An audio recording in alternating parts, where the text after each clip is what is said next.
부부의 세계에서 주목하게 되는 또 다른 부부가 있습니다.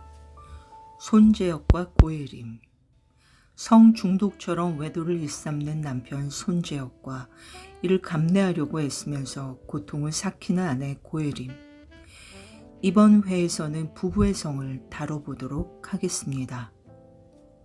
섹스와 사랑, 그 둘은 어떻게 다르고 우리가 이것을 어떻게 오해해 왔는지에 대해서 말이죠.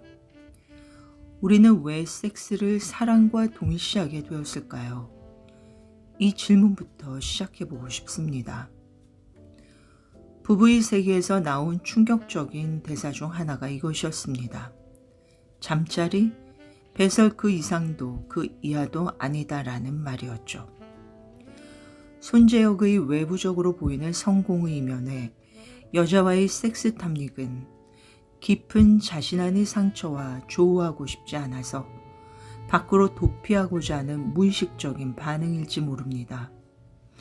그 깊은 내면의 상처는 아마도 모성의 결핍이나 모성의 중독과 같은 어머니와의 관계 맺기의 그 첫 번째 원인이 있을지 모릅니다. 그러나 부인은 그런 외도의 원인이 자신의 부족함 때문일 것이라 여기며 수치심, 배신으로 인한 분노, 상실감 등으로 자신 스스로를 비하하게 됩니다. 남편 손재혁은 이야기합니다. 자신은 지루한 게 싫다고. 타인과의 깊은 관계에 대한 두려움이 아내에 대한 거부, 아내와의 깊은 인간적 관계 속으로 들어가지 못하는 이유일지 모릅니다. 그리고 동일한 이유로 자식을 낳기를 거부하죠. 조건으로 맺어진 부부관계는 이혼을 하게 되면 다시 남으로 돌아갈 수 있지만 자식은 그럴 수 없는 가장 원초적인 관계이기 때문입니다. 가장 친밀하면서도 나의 유전자를 고스란히 물려줄 수밖에 없는 분신과도 같은 존재. 그래서 내가 내 자신에게 그러하듯 가장 사랑한다고 착각하지만 그 이면에 가장 증오하고 가장 두려워하는 대상이 될 수도 있기 때문입니다. 그래서 자신에게 가장 억눌러 왔던 정체된 감정들이 자식을 통해 드러나게 되는 것. 자신 안에 아직 성장하지 못한 내면의 아이는 외부의 아이인 자식을 키운다는 것이 몹시도 두렵게 느껴질 수 있는 것입니다. 그렇기 때문에 자식을 낳아야 한다는 부담감을 가지게 하는 아내와의 섹스를 피해 외부에서 그냥 성욕을 풀기 위한 수단으로서 가벼운 만남의 섹스에 중독되기 시작합니다. 손재혁의 눈빛에서 느껴지는 공허감, 허탈감은 이렇게 성숙한 남자와 성숙한 여자 사이의 충만함을 느끼지 못하는 섹스에서 빚어질 수밖에 없는 어쩌면 당연한 결과일지 모릅니다. 이러한 무의식에 심겨져 있는 깊은 원인의 씨앗에 대한 통찰과 이해가 없다면 아내는 자신에게 성적인 매력이 없기 때문일 것이라는 생각에 괴로워하게 되고 남자는 아내에게 충실하려고 애써 노력하지만 순간적인 유혹에 넘어가 버리게 되는 상황에 스스로 자책하면서 괴로워하게 됩니다.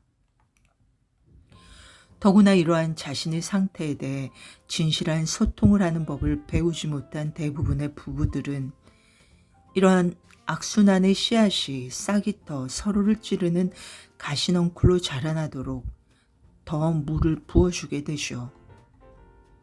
신과 나눈 이야기라는 책에는 결혼에 대한 다음과 같은 아주 강력한 돌직구가 나옵니다. 대다수 사람들은 결혼으로 아주 힘든 시기를 보낸다. 그리고 그들은 결혼이 자신들에게 저지르는 짓들을 좋아하지 않는다. 전 세계의 이혼율 통계가 이것을 증명하고 있다. 결혼은 너희 사랑 체험 속에 변함없음, 즉 영원성을 가져오기 위해 너희가 생각해낼 수 있었던 유일한 방법이었다. 그것은 여자가 의지처와 생존을 보장받을 수 있는 유일한 방법이었고 남자가 변함없는 섹스 이용권과 반려자를 보장받을 수 있는 유일한 방법이었다. 그리하여 하나의 사회 규약이 만들어졌고 거래가 이루어졌다. 내가 내게 이것을 주면 나는 내게 저것을 주겠노라는 거래가. 이 점에서 결혼은 사업과 흡사했다. 그래서 계약이 맺어졌고 쌍방 모두 그 계약을 강제할 필요가 있었기에 결혼은 신과의 성스러운 약조이니 그 약조를 어기는 사람들은 신에게 벌을 받으리라고 이야기되었다.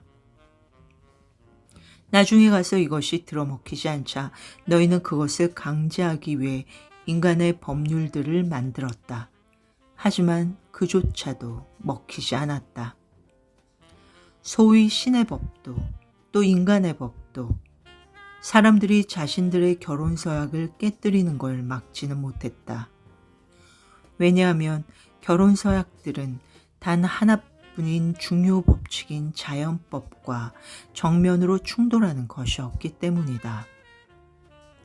너희 대다수가 행하는 식의 결혼이 특별히 아름다운 건 아니다.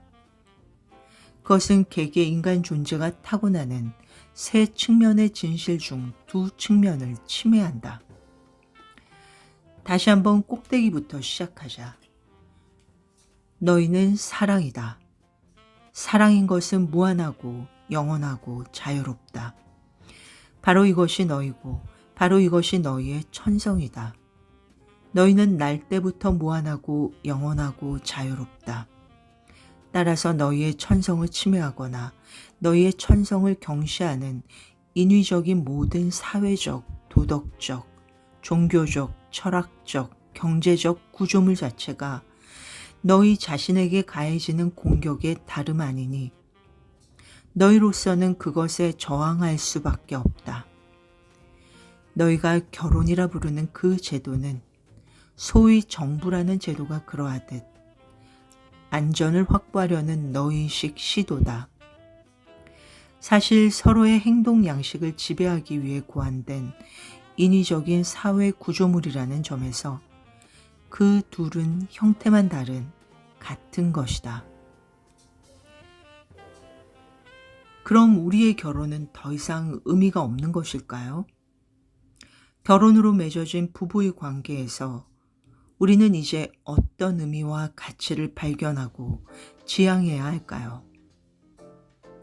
다음 편에서 함께 나눠보도록 하겠습니다.